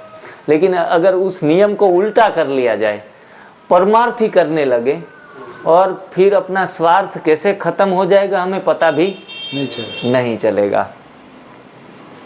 तो हर महीने में विशेष अनुष्ठान करके हम मासिक उपवास भी कर सकते हैं। प्रमुख 4 नवरात्रि आती है, उसमें पौष नवरात्रि, अभी जो आने वाली है चैत्र नवरात्रि, आषाढ़ नवरात्रि और अश्विन नवरात्रि। साल में 4 बार आती है। अगर जो लोग भोगी है 2-2 बार भोजन कर रहे हैं, और जो रोगी हैं 3-3 बार भोजन कर रहे हैं, 3 बार की भोजन करने वाले को रोगी के सिवाय कुछ कह ही नहीं सकते। वो उनको रोग तो आने ही आने हैं, कुछ नहीं आए तो गैस, एसिडिटी और कब्ज लगा रहेगा। तो 3 बार भोजन, 2 बार भोजन करने वाली भोगी की श्रेणी में आते हैं, और 1 बार भोजन करने वाले शरीर को चलाने के लिए भोजन देते हैं, तो उनको योगी की श्रेणी में कहा जाता है। तो ये 4 नवरात्रि के दौरान भोगी लोग 9 दिन फलाहार कर लेते हैं, तो भी वो भोग अंतिम समय तक भोगते रहते हैं, उनको कोई दिक्कत, बहुत बड़ी इमरजेंसी नहीं आती, 108 बुलानी नहीं पड़ती। फिर धीरे धीरे भोजन कर करके पहले शरीर बंद होता है, फिर दिमाग बंद होता है। एक बहन आई थी, वो बोला कि 801 आ रही है। 801, अरे 108 नहीं बोलना भूल गई, 801 आ रही है। तो दिमाग भी धीरे धीरे उल्टा सुल्टा कुछ करने लगता है। फिर बोला कि आप 108 जो है सेवाएं, उनको 801 क्यों कह रहे हैं? बोला वो रिवर्स आ रही है, इसलिए मैंने 801 बोल दिया। तो ये 4 नवरात्रियां आती है, चैत्री, अश्विन नवरात्रि, चैत्र, अश्विन, आषाढ़ और पोष, ये 4। तो अगर हम 4 नवरात्रि 9 दिन न कर पाए तो कम से कम 6 मासिक व्रत रखे। 6 महीने में आने वाली नवरात्रियां चैत्री और अश्विन, आसो महीने में जो आती हैं, तो वो दोनों नवरात्रियों को भी हम अच्छे तरीके से 9 दिन कर सकते हैं। उसमें कैसे करें? जैसे हमारी क्षमता के अनुसार शरीर की अनाज छोड़ दो 9 दिन के लिए, तो भी बहुत अच्छा है। फिर हम सब्जियों का और अनाज दोनों का सेवन बंद कर दे, इस तरीके से 9 दिन कर लो। इनसे भी हमारी थोड़ी कैपेसिटी ज़्यादा है, तो अनाज, सब्जियां और फल तीनों बंद कर दो। उनसे भी ज़्यादा क्षमता है तो अनाज, सब्जियां, फल और पत्तियां चारों बंद कर दो। इनसे भी ज़्यादा क्षमता है तो अनाज, सब्जियां, फल, पत्तियां और पानी वो भी बंद कर दो, मतलब हवा के ऊपर 9 दिन। और उनसे भी क्षमता ज़्यादा है तो सांस भी बंद कर दो। पुराने ज़माने में जो बहुत योग में आगे बढ़ने वाले थे, वो तो अपनी सांस को भी रोक लेते थे। ऐसे भी इस धरातल के ऊपर इंसान हैं जिनको एक बार सांस ले ली, भर ली, और शरीर के अंदर ही चलती रहेगी, बाहर निकालने की जरूरत नहीं है। इतनी योगिक क्रियाओं में हमारा भारत बलवान था, जो हवा को भी रोक लेता था।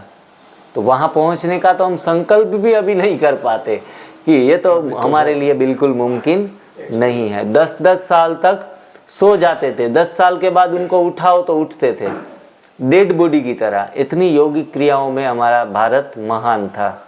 वो महानताएं सारी समाप्त हो गई। तो उपवास इस तरीके से 6 महीने में एक बार भी अच्छे तरीके से कर सकते हैं। हम NDS करते हैं तो हमारे लिए तो हर रोज उत्सव ही है। उपवास वो उत्सव बन गया है, हर रोज हम उपवास कर लेते हैं। वार्षिक व्रत में श्रावण मास पूरा भी 1 महीना उपवास कर सकते हैं। इनको वार्षिक व्रत कहा जाता है कि बिल्कुल ही मोनोडाइट भी कर सकते हैं, एक ही प्रकार का फल खाकर भी 1 महीना रह सकते हैं, या फिर सिर्फ फलों का सेवन करके भी रह सकते हैं, या सिर्फ पत्तियों का सेवन करके भी रह सकते हैं। लेकिन अपनी शरीर की क्षमता को देखना है, क्योंकि उपवास पहला, दूसरा और तीसरा दिन, उन दौरान काफ़ी सारी दिक्कतें आती हैं। तब हम शारीरिक एवं मानसिक रीति से विचलित होते हैं। फिर चौथे दिन से थोड़ा आराम से कर पाते हैं। फिर 7वां दिन भी ऐसा होता है जिन दौरान थोड़ा उभाड़ आने की संभावना रहती है ज़्यादातर ओवरऑल लोगों के अंदर। और फिर 8वां 9वां कर पाते हैं। एक बहन राजकोट से या मोरबी से थी, 31 दिन के निर्जला उपवास किए, 31 दिन के, न खाना न पीना न पानी, कुछ भी नहीं, डॉक्टर की पत्नी। और हाँ, शारीरिक श्रम कुछ भी नहीं किया, बैठा, माला जप की, भगवान का हरिस्मरण किया और 31 दिन निकाले। और फिर भी वो, उनको तो मज़ा आ रहा था आगे के लिए भी। एक समय ऐसा आता है फिर शरीर भोजन मांगना बंद कर देता है। और 365 दिन में वो 150 दिन के आसपास तो निर्जला करती है। 150, आधे से ज़्यादा निर्जला उनका जीवन का क्रम बन गया है। इनका कारण मैं बताऊं, वो कोमा में चली गई थी और डॉक्टर पति ने बहुत सारे इलाज करवा लिए, लाखों रुपए खर्च कर दिए, अमरेली से लेके अमेरिका तक के सारे डॉक्टरों को बता दिया, डॉक्टर के कनेक्शन रहते हैं। फिर उनको एनीमा दिया गया, एनीमा के बाद हरी पत्तियों का जूस पिलाया गया और उनको नवजीवन मिल गया। पूरी डेड कंडीशन में थी। अभी जो आदमी मौत को हाथ लगा के आया हो, वो सब सिद्धांतों को कैसे पकड़ेगा? मजबूती से। जब तक हमारे साथ इमरजेंसी नहीं आई तब तक हम ज़्यादा सीरियस नहीं है। इमरजेंसी आने पर जब करो या मरो की कंडीशन आती है ना, वैसे लोगों के पास प्रश्न भी नहीं होते कि ये क्या होगा, कैसे होगा, इसमें तो ये हो रहा है, यहाँ दुख रहा है, वहाँ दुख रहा है, क्योंकि वो सारी चीज़ें प्रश्न उनको होते हैं, समस्याएं और बहाने इनके होते हैं जो अंदर से पहले कटिबद्ध और संकल्पबद्ध नहीं होते हैं। प्रश्नचित और प्रसन्नचित दोनों में एक ही लाइन का अंतर है। आप प्रसन्नचित बन जाओ या फिर प्रश्नचित बन जाओ। हम कौन से लोगों को ज्यादा पसंद करते हैं? प्रसन्नचित हैं? प्रसन्नचित लोगों को पसंद करते हैं कि कोई भी समस्याएं झेलने के लिए तैयार हैं। हाँ, उसमें हम चिंतन कर सकते हैं। प्रश्न हमारे खुद को बेटर बनाने के लिए प्रश्न पूछ सकते हैं, उसमें कोई मना नहीं है। तो वार्षिक व्रत हम, एक सावन मास, श्रावण महीना, दूसरा है चातुर्मास। 4 महीने जब बारिश के होते हैं ना, उन दौरान कहा जाता है फलों के ऊपर रहो। इनका एक ही कारण है कि उन समय बीमारियां बढ़ने के चांसेस सबसे ज्यादा हैं।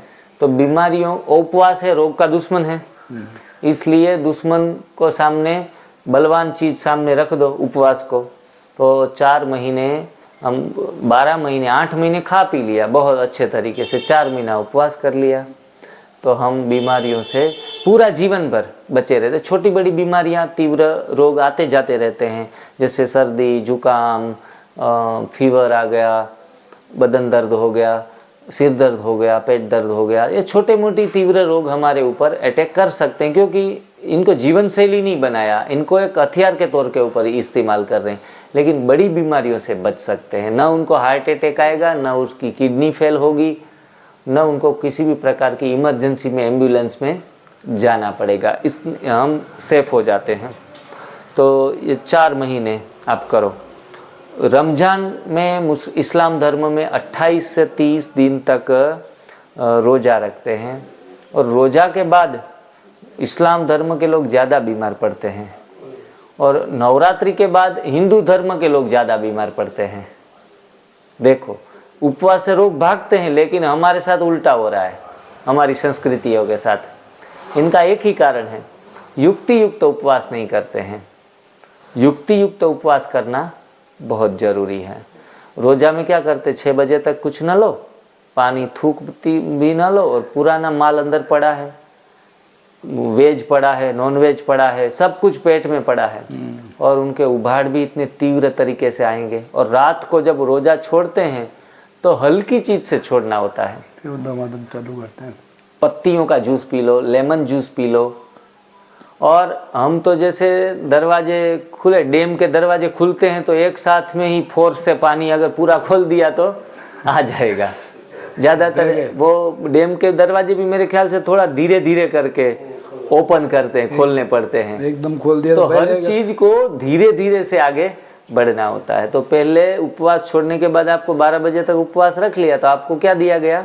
जूस, हरी पत्ती का जूस, हल्का जूस जो पचने में एकदम हल्का हो, उनके लिए जीवनी शक्ति को ज़्यादा जोर न देना पड़े। तो ऐसे ही हमें उपवास छोड़ते हैं तो हल्की चीज़ों से हमें छोड़ना है। रमज़ान में सीधा खजूर बहुत सारा खा लिया जो गरिष्ठ भोजन है, फिर कुछ भी मिले। हमारे यहाँ एरिया में मोमेडियन एरिया है, तो आसपास में जो चीज़ें मिलती है, वड़ा पाव मिलता है, वो बटेटा आलू जो है पकाया हुआ मिलता है, सारी चीज़ें, इतने व्यंजन होते हैं तो पानी मुंह में आ जाता है। कभी उपवास छोड़ा है तो सब दबा के खा लो, क्योंकि कल सुबह से कुछ खाना नहीं है। लोग कई बार उपवास रखते हैं तो आगे की शाम को थोड़ा चिंतित हो जाते हैं, खा लो आज, तो भाई कल उपवास है, आज थोड़ा स्टॉक खा लो, दबा के खा लो आज। उपवास को लोग मजबूरी समझते हैं। जब उपवास से मोहब्बत हो जाती है ना, तब उनकी क्रांति घटित होती है। तो बौद्ध धर्म में भी 1 सप्ताह का सामूहिक उपवास दिया गया है। ईसाई धर्म में भी 30 से 40 दिन का ईस्टर जो आता है उनका समय, जैसे रोजा आता है ऐसे ईस्टर आता है, इन दौरान 30 से 40 दिन तक ईसाई धर्म वाले भी उपवास करते हैं। तो सर्व धर्मों का सार उपवास के ऊपर बहुत महत्व दिया गया है। अल्प भोजन कर सकते हैं उपवास के बाद। उपवास से ऑटोफेजी स्टार्ट हो जाती है, सेल्फ हीलिंग पावर हमारा बढ़ता है। और आप जो बता रहे थे बायोलॉजिस्ट योशिनोरी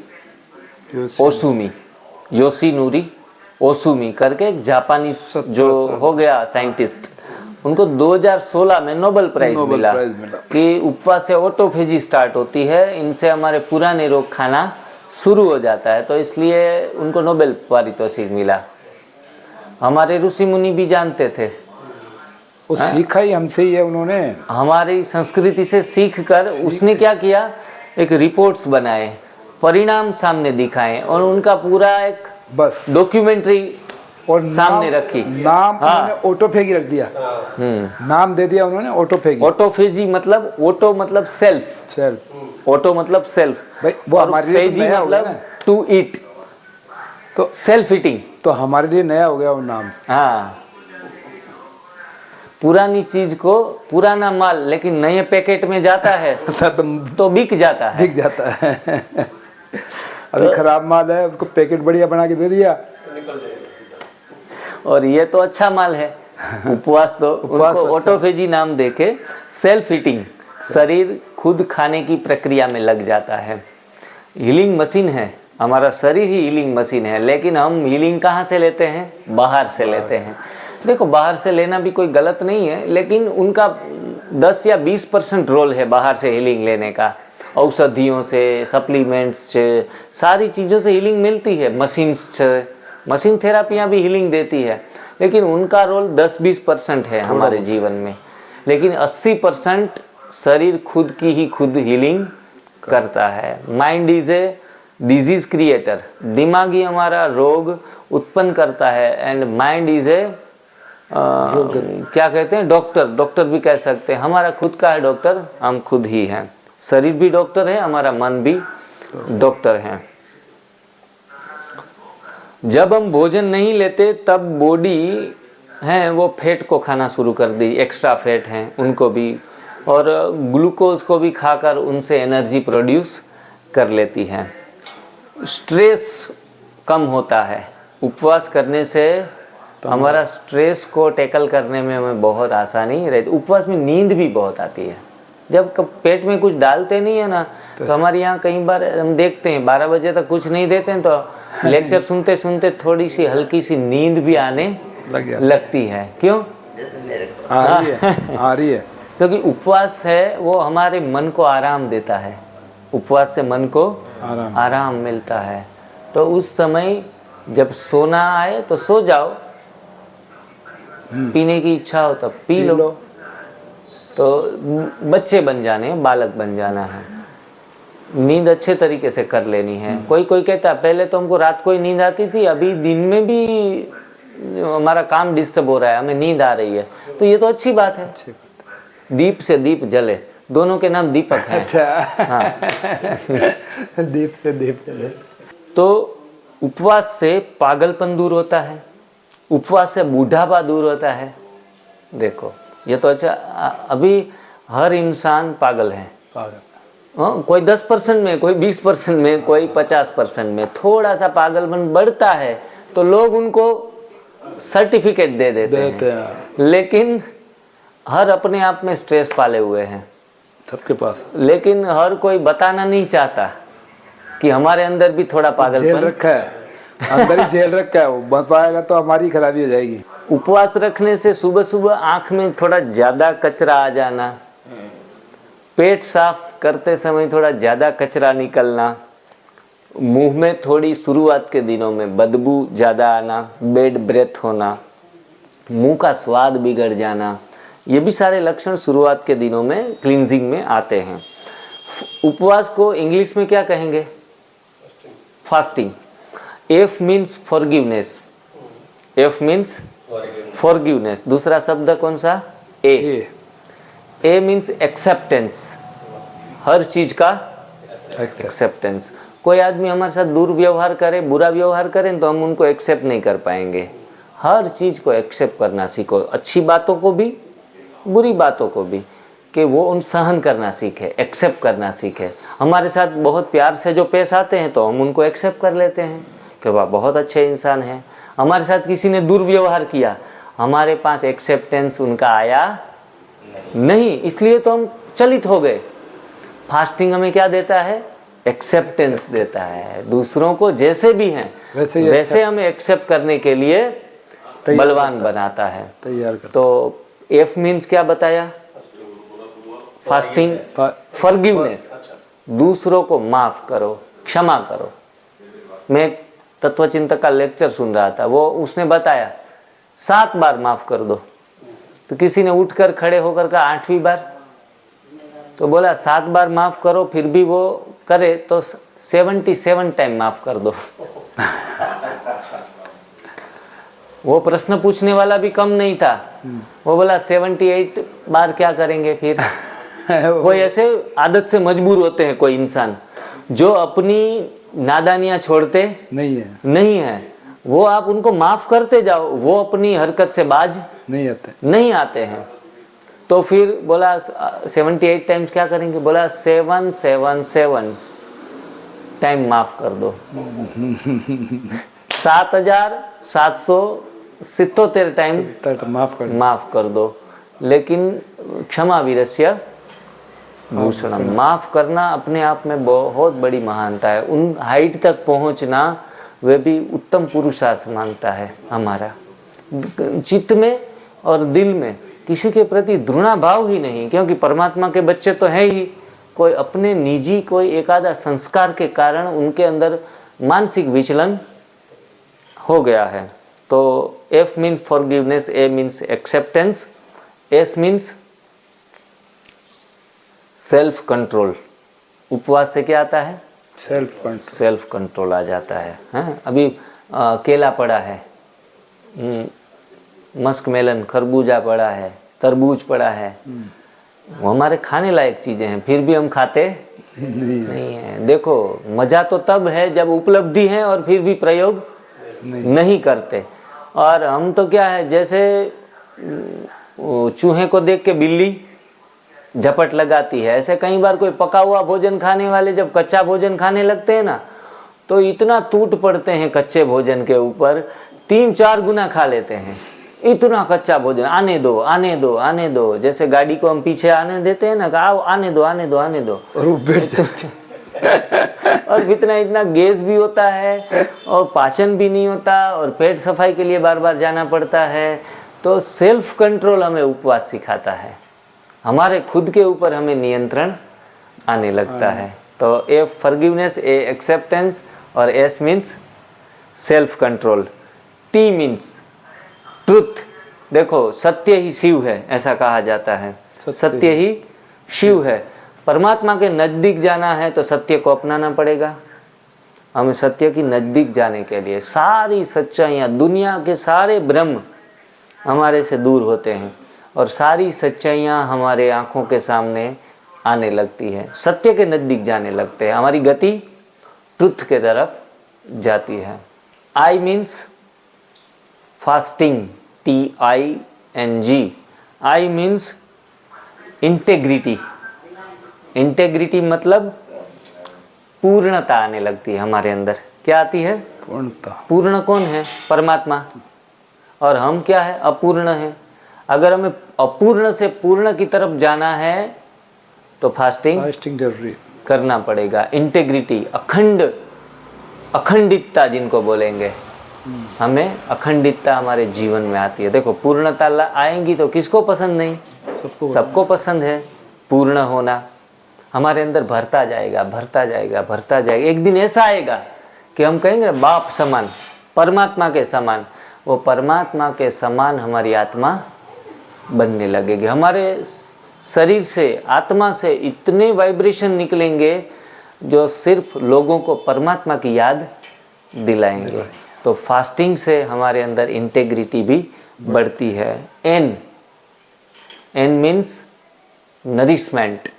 देखो शरीर में नरिशमेंट होना जरूरी है। टूट फूट जो भी हो गई हमारे शरीर के अंदर, तो उनको थोड़ा फिनिशिंग, रिपेयर, मेंटेनेंस करना जरूरी है, नरिशमेंट करना जरूरी है। तो वो नरिशमेंट आती है उपवास से। उपवास से भूख भी लगती है, सच्ची भूख लगना शुरू हो जाती है। झूठी भूख चली जाती है, सच्ची भूख लगती है। देखो भूख को पहचानने में भी हम धोखा खा जाते हैं। यहाँ तक गले तक भरा हुआ है और उनको कहेंगे कि भजिया खाना है तो ना नहीं बोलेगा, एक आने दो, चख लेते हैं, देखो कैसा बना है वो तो देख लेते हैं। गुलाब जामुन आ गया तो झूठी भूख हमेशा लगी रहती है, जब के सच्ची भूख, एसिडिटी है आपको, फिर भी परोठा देखेंगे तो आधा तो चख ले, थोड़ा सा तो खा ले। पता है खाने के बाद और बढ़ेगी एसिडिटी। फिर भी हम जब NDS नहीं करते तो यही हाल था हमारा, यही हाल था कि पता है कि अभी एसिडिटी है भी नहीं, लेकिन 4 परोठे खाने के बाद जलन होगी, पता है, पक्का है, लेकिन हम आदत से मजबूर खा लो, फिर देखेंगे बाद में। कई लोग क्या होते हैं, हम एक खाने की उसमें गए थे, प्रोग्राम था खाने का, जैसे शादी मुरादी होती है उसमें, तो उसमें हमारे साथ 2 दोस्त हमारे थे जिनको हेवी डायबिटीज था और इतने बड़े बड़े पेट, हाँ इतने बड़े। तो मैंने कहा ये तो अभी डायबिटीज है तो कुछ तो उनको संयम होगा ही होगा। वो पहले टूटेगा। तो हम साथ में भोजन करने के लिए वहाँ प्रोग्राम अटेंड करने के लिए गए। हम तो तभी NDS करते थे, लेकिन जब भोजन करने बैठे वो लोग, तो मैंने कहा अरे भाई आपको तो शुगर है, ये मिठाइयाँ वगैरह सब व्यंजन ले लिए तो आप थोड़ा देखो, बढ़ जाएगा सुधा, प्रॉब्लम में आ जाएंगे। तो हंसने लगे। मैंने कहा देखो बिल्कुल डरते नहीं, तो कि नहीं डरते तो हैं, लेकिन इंसुलिन ले लेंगे, हाँ इंसुलिन साथ में रखते, थोड़ा ज्यादा लगा लेंगे, लड्डू खा के तुरंत ही लगा देंगे, 2 पॉइंट ज्यादा लगा देंगे, बढ़ा के लगा देंगे, 2 पॉइंट बढ़ा के लगा देंगे। देखो ये कितनी गुलामी हम कर रहे हैं, भोजन की गुलामी कर रहे हैं और मर जाने के लिए। तो आज वो इंसान रहे भी नहीं है। हाँ, तो जिनको जिह्वा के ऊपर संयम नहीं है ना, उनका अंत निश्चित ऐसे ही आता है। आज जिह्वा के ऊपर संयम नहीं कर लेंगे ना, तो हम किसी भी चीज़ के ऊपर संयम नहीं कर पाएंगे। दुनिया को जीतने की बात छोड़ो, स्वयं को जीत लेंगे तो दुनिया अपने आप ही जीत सकेंगे। लेकिन हम काम हमेशा बाहर से करते आए। देखो मेकअप कहाँ किया? बाहर। लड़कियां सुंदर दिखने के लिए इतना मेकअप करती है, इतना मेकअप करती है, और फिर बारिश होती है या ज़्यादा गर्मी होती है तो फिर ओरिजिनल स्वरूप उनका सामने आ जाता है। तो कोई भी चीज़ को बाहरी तरीके से सजाना एक थोड़े समय के लिए अच्छा है, लेकिन अंदर से ब्यूटी जब हो जाती है तो बाहर अपने आप ही सुंदरता देखने में आती है। तो नरिशमेंट भी मिल जाता है। और लास्ट का कौन सा वर्ड्स बचा अभी? जी। तो जी मतलब ग्रेस ऑफ गॉड, परमात्मा की दुआएं मिलना शुरू हो जाती है। अगर आप उपवास भी कर लें और मानो कि दूध का सेवन बंद कर दिया, मध का सेवन बंद कर दिया, जो बाहर से एनिमल प्रोडक्ट आती है वो सारी बंद कर दी, तो हमने दूसरों के हक का छीनना बंद कर दिया, तो और भी बढ़िया ग्रेस ऑफ गॉड हमें मिलने लगती है। उपवास तो कर लेते हैं, बाद में गलत सलत खाना शुरू कर देते, थोड़ा आशीर्वाद भी ले लिया और थोड़ा सा अभिशाप भी ले लिया, तो ये दोनों चीज़ें साथ साथ में चलती रहती है, तो ग्रेस ऑफ गॉड भी मिल जाता है। फास्टिंग के विषय में काफ़ी सारी कहावतें हैं, उसमें है महत्वपूर्ण कहावतें संस्कृत में है लंघनम परम औषधम, परम औषधम। परम का मतलब क्या होता है? औषधियों का बाप, हाँ, सबका बाप, बाप। परम श्रेष्ठ ते श्रेष्ठ, श्रेष्ठ। लंघनम परम औषधम। Fasting is the best remedy, fasting is the best remedy. हमारे यहाँ एक भाई थे, वो तंबाकू बहुत खाते थे, उनको एक बुक्स पढ़ने के लिए दी गई कि आप व्यसन कैसे छोड़ा जाए, तो बुक्स 2-4 बार पढ़ने का प्रयास किया, नहीं पढ़ पाए, कंसंट्रेट ही नहीं हो पा रहे थे। बोला व्यसन तो छोड़ना है मेरे को, ये पढ़ाई पढ़नी पड़ेगी, कौन सा नुकसान करते हैं वो थोड़ा मैं बुक्स के अंदर देख लूँ।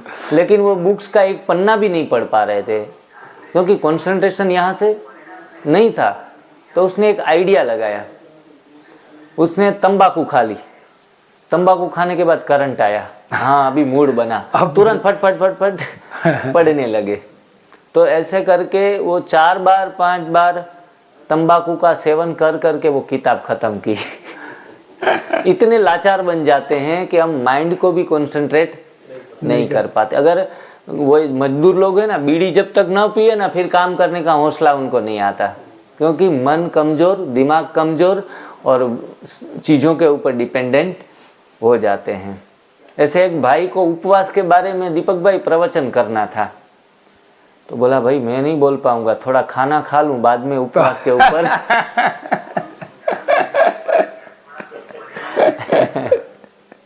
क्योंकि लोग समझते हैं कि नहीं खाते हैं ना तो बोल भी नहीं पाएंगे, लेकिन उपवास के बाद न बोलने की चेष्टा अपने आप होती है। ज़्यादा उपवास कर लेते हैं ना तो हमें ज़्यादा बातों में आने में रुचि नहीं रहती, हम सुनते रहते हैं लेकिन अंदर से एकदम शांत भीतर की यात्रा में लगे रहते हैं। इसमें ही आनंद आने लगता है, जिनको रियल में आनंद कहा जाता है ना, परम आनंद। उस आप कोई उपवास करते हैं ना, देखो कुछ बोल भी नहीं पा रहे हैं, उनको क्या कहते हैं, देखो आज पूरा दिन उपवास है ना, बोलने की भी ताकत बची, बोली नहीं निकल रही है इनकी। लेकिन उनको कमजोर समझने लगते हैं। हम अगर कोने में बैठ जाएं उपवास के दौरान तो लोग कमजोर समझने लगते घर में, अभी कुछ खा लो तो बोलने की ताकत आ जाए। भाषा ये कहते हैं ना कि आज खाया नहीं है, ताकत नहीं, बोल नहीं रहा, आज कुछ मिला नहीं। खाने में हम शक्ति समझ रहे हैं, लेकिन आप देखो दिमागी ताकत भी बढ़ेगी। अगर आपको जरूरत पड़े ना तो लगातार आपकी कैपेसिटी है उनसे 5 गुना बोल सकेंगे। हमारे यहाँ वहाँ जब शिविर होती है तो उपवास के दौरान जब खाना कम से कम खाते हैं, तो दीपक भाई को इस बार मैं ले गया था, दीपक भाई जोर जोर से इतना चिल्ला कर बोल रहे थे, सबको समझा रहे थे। तो लोगों ने देखा कि हाँ उपवास में भी ताकत है, देखो ये भाई जिनको कुछ खाना नहीं मिला है और भी दहाड़ रहे हैं, अच्छे तरीके से समझा रहे हैं। तो ये ताकत उपवास में है। बहुत खाना खाने के बाद कोई बुलाता है तो भी अच्छा नहीं लगता, भाई छोड़ो ना, अभी मेरे को रेस्ट मोड में रहने दो। क्योंकि जब भोजन करते हैं तो हमेशा सिद्धांत है कि भोजन के बाद विश्राम करना चाहिए। अगर भोजन के बाद भागोगे तो क्या होगा, मृत्यु उनके पीछे भागती है। ये संस्कृत में श्लोक है पूरा, भोजन के बाद भागता है उनके पीछे मृत्यु भागती है। नहीं ये तो देख लो ना, आप इतिहास उठा के देख लो, जो भी पहलवान है हाँ वो खाके तो करता ही नहीं पहलवानी, हाँ, और बाद में खाता है वो पहलवानी करके, हाँ, तो वो जल्दी मरता है, मर जाता है। Fasting is the best remedy. Instead of using medicine better fasting. माता जी, instead of using medicine better fasting. दवाइयों से बेहतर है कि उपवास रख लिया जाए दवाइयाँ खाने के बदले। बहुत अच्छा। The best of all medicine, the best of all medicine is resting and fasting. Instead of using medicine, better fasting. The best of all medicine is resting and fasting. आराम करना भी जरूरी। उपवास के दौरान भागेंगे, दौड़ेंगे, चिल्लाएंगे, बहुत कुछ करते रहेंगे, दिमाग स्ट्रेस में रहेगा, तो भी फास्टिंग इतना उपयोगी नहीं है। मन को और तन को दोनों को आराम देना है फास्टिंग के दौरान। Every fool can fast, but only wise man knows how to break fast. Fasting is the single natural greatest healing therapy. Fasting is the single natural greatest, great नहीं, greatest healing therapy. उपवास सिर्फ भोजन का ही नहीं, गलत विचारों का भी करना है, विकृतियों का भी करना है, विकारों का भी करना है, लोभ, लालच, ईर्ष्या, द्वेष, मोबाइल का भी उपवास करना है। बहुत जरूरी कोई तो आधा घंटा मोबाइल के बिना नहीं रह सकते हैं। हाँ, वो तो और सबके बिना रह जाए, लेकिन मोबाइल छूट गया तो फिर काम खराब हो गया। हाँ, भगवान प्रसन्न हो गए। एक भाई को बोला मांगो मांगो, तो बोला कि मोबाइल। बोला दूसरा वरदान मांग लो। चलो, इन्हें मोबाइल इतना प्रिय है, लेकिन दूसरा, मैं आज आपके ऊपर प्रसन्न ही हुआ हूँ, दूसरा वरदान मांग लो। तो बोला चार्जर। बोला तीसरा वरदान मांग लो, तो बोला मोबाइल और चार्जर दोनों, मतलब उनसे आगे किसी की नहीं रहा वो। एक भाई बोला कि मोबाइल इतना, आप स्वर्ग में नहीं जा सकेंगे, ऐसे कर्म करेंगे तो नरक में जाएंगे। तो बोला नरक में जाना भी मंजूर है, लेकिन मोबाइल वहां साथ होगा ना, तो मेरा टाइम पास हो जाएगा। अगर स्वर्ग में भेजेंगे लेकिन मोबाइल नहीं होगा, वहां भी बेकार हो जाएगा, तो वहां भी हम बेकार हो जाएंगे। फास्टिंग इज द ओनली, ये बहुत सुनने जैसा वाक्य है, fasting is the only 1% of non eating and drinking. The rest of the 99% is bringing your heart and soul closer to the supreme soul. मतलब 1% ही ईटिंग और ड्रिंकिंग के विषय में है उपवास का महत्व। 99% महत्व कहाँ है? तुम्हारा दिल और दिमाग परमात्मा के साथ जुड़ जाए, वो 99% महत्व है। तो क्रियाओं का कोई महत्व नहीं है। उच्च भावनाओं के साथ 99% तो भावनाएं जुड़ी है ना, दिल और हृदय की। भाई जी प्रार्थना जो कराते हैं कि हम कैसे बने, मनोविकारों से मुक्त बने, कल्याणकारी बने, सर्व का भला चाहे, सर्व सुखमय और शांतिमय पूरा संसार हो, मेरा व्यक्तित्व पूर्ण विकसित हो। तो ये सारी जो भावनाएं हैं, मैं तो भावनाएं हैं, हमारा तो भजन भी यही है, भगवान हमारा जीवन संसार के लिए हो, ये जिंदगी हो लेकिन उपकार के लिए हो। भगवान हमारा जीवन संसार के लिए हो। हाँ, संसार के लिए हो। हाँ, ये जिंदगी हो लेकिन उपकार के लिए हो। बराबर। तो 99% is bringing your heart and soul closer to the supreme soul. Fasting is the act of self control. Fasting is the act of self. ज़्यादातर फास्टिंग के दौरान थोड़ा चिड़चिड़ापन भी आता है, क्योंकि मनोविकार उठते हैं बाहर जाने के लिए, निकलने के लिए, उभार आने के लिए। एक भाई जिनको थायराइड था, उनको 28 दिनों में थायराइड चला गया। वो कंप्लेन लेके आया, भाई जी बीमारी, मैंने कहा बीमारी चली गई? बोला दवाइयाँ बंद, बीमारी गायब, लेकिन तकलीफ बहुत होती है। कौन सी तकलीफ? बोला सुबह सुबह जब मेरा फास्टिंग चलता है ना, तब मेरी बीबी भी मेरे पास बात नहीं कर सकती मेरे साथ। इतना डांटा मैंने 1 महीने में उनको, वो तंग हो गई कि जल्दी से आपका ये रोग खत्म हो जाए और एनडीएस बंद कर दो आप। क्योंकि मानसिक जो मनोविकार हैं वो उभरते हैं। मैंने कहा भाई उपवास से ये जो बैड रिएक्शन आप दिखा रहे हैं ना, वो आपके अंदर पड़ा था, वो निकल नहीं रहा था, तो अभी निकल रहा है। ये फास्टिंग की साइड इफेक्ट नहीं है, लेकिन अंदर जो पड़ा है माल वो तो निकलेगा, वो निकलेगा, नीचे से भी निकलेगा, ऊपर से भी निकलेगा। तो वो अच्छी निशानी है ये चीजें। तो हर व्यक्ति के साथ जब हमारे मनोविकार शांत हो जाते, उपवास के दौरान भी हमारा स्वभाव बहुत शांत और निर्मल रहता है। लेकिन अगर ऐसा कुछ निकले तो घबराना नहीं है, समझ जाना है। हमारे यहाँ समाज में कहते हैं कि भूखे को भोजन दे दो, वो चिल्लाना बंद कर देगा, मुंह बंद हो जाएगा, मुंह बंद हो जाएगा।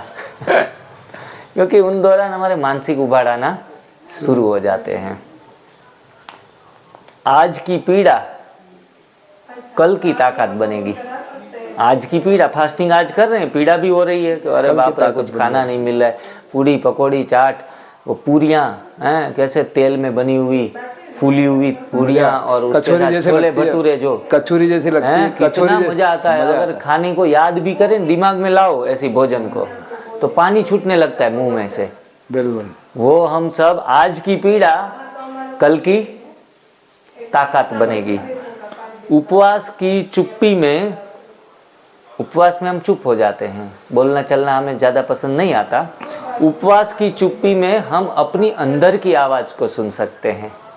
अंदर से जो आत्मा हमें आवाज देती है वो हम सुन पाते हैं। हमें क्या करना है आगे के लिए, कैसे चलना है, कैसे उठना बैठना, कैसे जीवन की क्रियाकलाप करनी है, सारी आवाज हम उपवास की चुप्पी में सुन सकते हैं। हर उपवास एक अवसर है, हर उपवास एक अवसर है। एक बार एक गांव में शराब पीने का एक शिविर लगा। शराब पीने का शिविर, सब शराबी पूरे गांव में। गवर्नमेंट के कोई कर्मचारी आए और कहा कि शराब पीना नुकसानदायी है और हमें शराब पीना नहीं चाहिए। 6 बजे शाम को सभी गांव के लोगों को इकट्ठा किया, बड़ा सा बर्तन लिया, शराब उसमें पूरी भर दी और प्रवचन देना शुरू।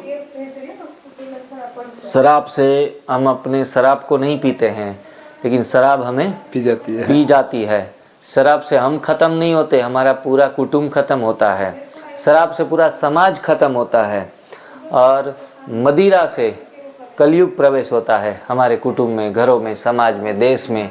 तो हमें कतई शराब नहीं पीनी चाहिए। लेकिन वो शराबी इतने लोग थे कि 6 बजे जो सभा में आए थे वो सब शराब पी के आए थे और ये भाषण दिए जा रहे थे भाई साहब।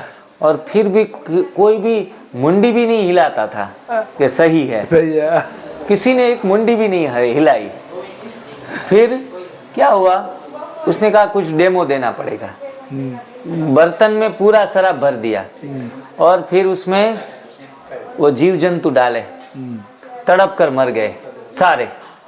देखो, इनको मरने में भी देरी नहीं लगी। अब तो समझ जाओ, संभल जाओ, पीछे हट जाओ शराब से। किसी को समझ में आया और कोई ने मुंडी नहीं हिलाई। फिर भी तो एक आदमी जो लास्ट की लाइन में खड़ा था उसने हाथ खड़ा किया और उसने ऐसे किया तो वो उनका दिल थोड़ा सा वो शांत हुआ कि अच्छा 1000 की सभा में कम से कम एक तो समझने वाला है, तो भी आज का प्रोग्राम सफल हो गया। आओ आओ आओ, 2-3 जने गए, जल्दी से उनको उठा के इधर लेके आओ स्टेज के ऊपर। उनको उठा के लेके आए। वैसे लड़खड़ा रहा था शराब के नशे में और बोला हाँ जी आपको क्या बात समझ में आई। उनको लगा कि अभी संकल्प करेंगे कि आज से शराब बंद, आज आखिरी शराब पी ली हमने। तो उसके कहा हाँ भाई जी आपका क्या कहना है, आप शराब के विषय में कुछ बोलो। तो बोला मुझे इतनी ही बात समझ में आई, बाकी तो बात समझ में नहीं आई, लेकिन ये जो प्रयोग दिखाया गया कीड़े वाला, इनसे मेरे को ये समझ में आ गया कि शराब पीने से पेट के कीड़े मर जाते हैं। मेरे कीड़े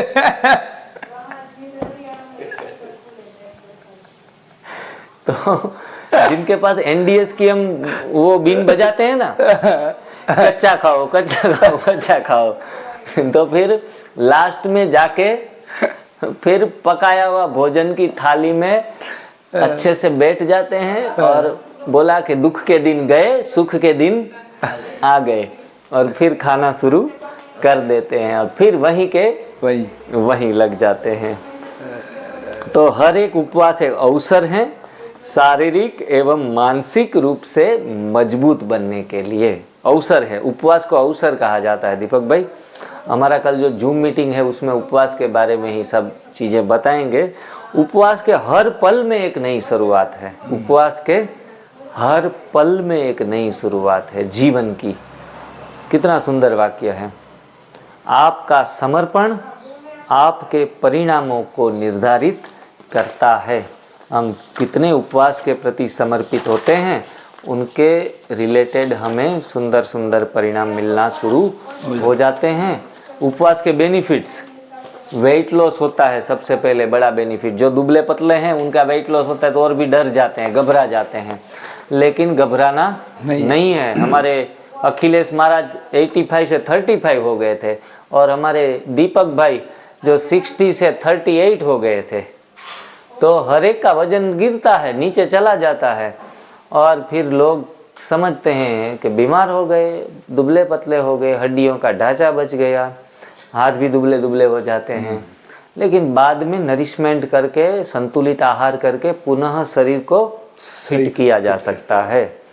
शुगर कम होता है, इंसुलिन बढ़ता है, नेचुरली इंसुलिन बढ़ जाता है। तो फास्टिंग करने, कहीं कहते दवाइयाँ खाओ लेकिन उनसे पहले थोड़ा नाश्ता कर लो। शुगर वालों को यही इंस्ट्रक्शन देते हैं डॉक्टर लोग, सुबह नाश्ता करने से पहले दवाइयाँ खा लो, क्योंकि नाश्ता करने से, रोटी थेपला परोठा खाने से शुगर बढ़ेगी और फिर पहले गोली खा लो।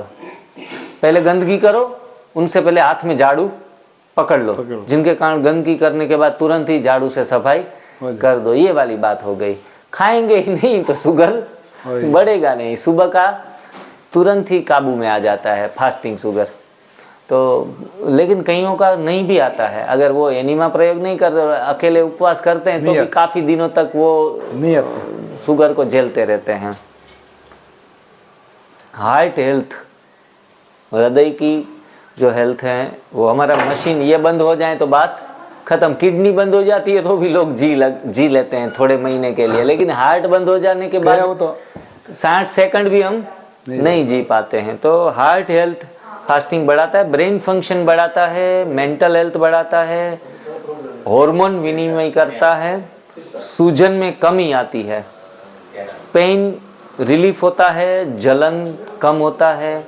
अभी बहन को थोड़ा सा वो सोने की जो बंगड़ी पहनी थी, क्या बोलते बंगड़ी को हिंदी में क्या कहते हैं, चूड़ी, हाँ, जो चूड़ी पहनी थी वो थोड़ी ढीली हो गई।